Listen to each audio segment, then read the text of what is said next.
La MINUSMA a annoncé avoir mis fin à sa présence dans la région de Kidal. C'est mardi 31 octobre, suite au départ des derniers membres de son personnel par avion et convoi terrestre. Le dernier convoi des casques bleus a quitté Kidal pour Gao ce matin par route, commande ces mêmes communiqués. Pendant ce temps, les groupes armés du cadre stratégique permanent étaient à la porte pour faire la rentrée dans les camps. Une situation que déplore l'armée malienne qui, dans un communiqué, affiche tout son regret suite à ce départ qui ne respecte pas les conditions de retrait adoptées par la mission onusienne. Pour la hiérarchie militaire, la situation risque de mettre en péril la sécurité et la stabilité dans la région. Et dans les rues de Bamako, les commentaires vont bon train. C'est le Conseil de sécurité des Nations Unies qui a décidé la rétrocession de tous les camps maintenant au Mali. Donc le Mali n'a pas forcé ça. Donc s'ils veulent maintenant s'attaquer aux militaires maliens maintenant pour reprendre les camps là, mais ils ne le pourront pas. Parce que l'armée malienne de 2023 et l'armée malienne de 2012, ce n'est pas la même chose. Le Mali s'est doté, le Mali s'est préparé, le Mali a tiré les conséquences de 2012. Le départ précipité aussi de la MINUSMA.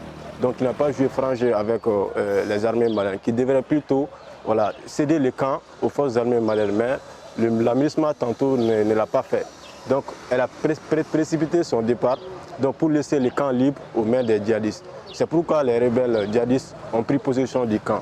Et ce camp était un camp qui était un camp stratégique dans la guerre entre d'un côté les forces armées maliennes et de l'autre côté les rebelles djihadistes. Peu de temps après le départ de la MINUSMA, le cadre stratégique permanent pour la paix, la sécurité et le développement, CSP, PSD, a annoncé son contrôle sur l'emprise, consolidant par la même occasion sa même mise sur les bastions de la rébellion touareg indépendantiste et dernière ville sous son contrôle. Mais les Maliens sont confiants et comptent sur les autorités pour résoudre cet imbroglio. Nous devons faire confiance à nos FAMA qui ont pris l'initiative d'aller défendre Kidal. Je pense que le peuple doit les soutenir et rester unis envers nos FAMA. C'est inquiétant en tout cas qu'un camp se retrouve entre les mains des rebelles.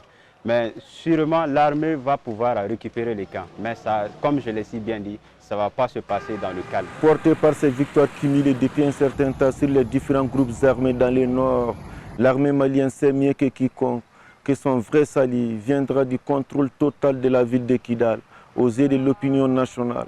Et elle fera tout pour redonner au peuple malien sa fierté perdue, celle de recouvrer son intégrité territoriale, chose que la mission onusienne en 10 ans de présence n'a jamais pu consolider.